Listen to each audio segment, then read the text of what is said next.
JJ, Spratt, I wanted to record a quick video on this. I know I replied. However, I wanted to give you a little bit more of a deeper explanation on what I invest in, how I've been able to build my wealth, and how I will continue to build my wealth into the future. So from my own philosophy, and I've wrote about this in my best-selling books, is there are fundamentally only three ways to build wealth in this world. There is small business, there is property, and there is shares. And the reason for this is that these are the three primary asset classes that wealth has been accumulated throughout the centuries, right? Obviously, in recent history, we've seen there've been a kind of a crypto boom. We've also seen through various time periods throughout history that certain people have gotten lucky. They have betted on a particular asset class. That asset class has gone absolutely crazy and they've been able to ride the wave. But what I look at is the statistics of the percentages of people who are involved in that asset class who have been able to accumulate substantial amount of wealth. In contrast, how many people actually lose money or lose all of their wealth as a result of participation. And crypto is one of those things that I don't advocate. Have I dabbled in crypto myself? Yes, and I'll explain to you some of my philosophies around the difference between investing and gambling shortly. So, my philosophy, firstly, is that I have a skill set, a very particular skill set, as Liam Neeson says. And that's my pig, Poppy, behind me. So, my skill set is that I understand business incredibly well, and I've been able to use business as a way to build wealth for myself and for my clients. So my number one asset class that I focus on is business acquisitions. I focus on buying businesses that are within my realm of expertise, typically professional service businesses that provide products and services to B2B, to business owners, that they're either those business owners are already paying for or would be prepared to pay for in order to get a particular outcome in their business. So for us right now, it is financial education, financial advice, mortgage broking, and accounting. We've also had investments into business outsourcing and virtual assistant businesses, into marketing automation, and into some other businesses as well.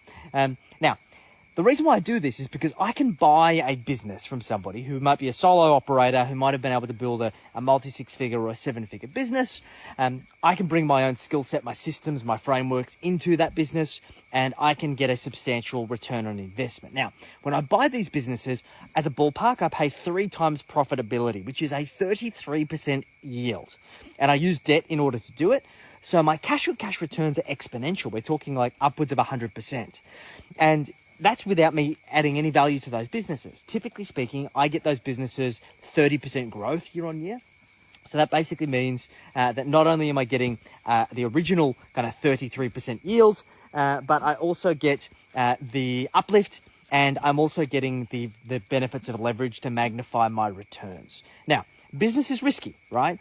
The strategy that I've got for business does still have key person reliance on me. The businesses are pretty much running with our teams. We've got a team of 45, but I recognize that I need to diversify. So property is my next port of call. So my idea is to buy good quality blue chip property that is in desirable locations where people are going to want to live long term. I buy that property on 5 key fundamentals. 1, there is net migration to that area. There's more people moving there than are moving away. 2, there is diverse employment. There is not any reliance on any single or dual sectors. There is diversified employment, meaning that there's not one sector that if it shit the bed, that economy is going to collapse and the property market will collapse with it. 3, there is infrastructure spending, both public from the government, roads, hospitals, schools, things like that, but also private, that people are taking private dollars to start businesses there, cafes, restaurants, retail, and other businesses, because it is the jobs that take people there, but it's the lifestyle and the infrastructure that keeps them there.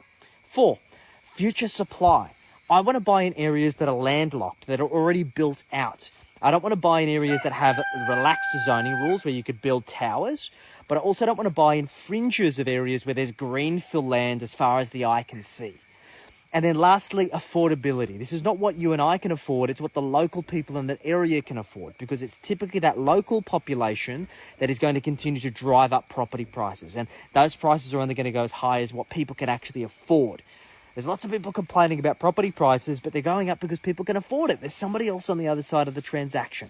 So I've got to be mindful of that. And my aim is to buy as much property that aligns with these 5 fundamental factors as I possibly can. Thirdly is the share market.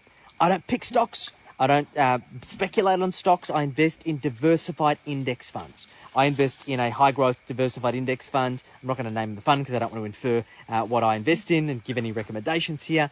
But the idea is that I get a particular diversified index fund, which within that diversified fund has access to 4,000 underlying investments and allows me to get exposure across the entire world for about 0.29% as a fee. I don't need to worry about stock picking. I don't need to worry about speculation. All I need to do is put money into that index fund with all of my surplus, buy businesses, buy as many properties as I can, and invest money in that index fund, and then everything else takes care of itself. So that's a quick crash course on my investment strategy. It's very, very simple. I aim to get about an 8% average rate of return per annum.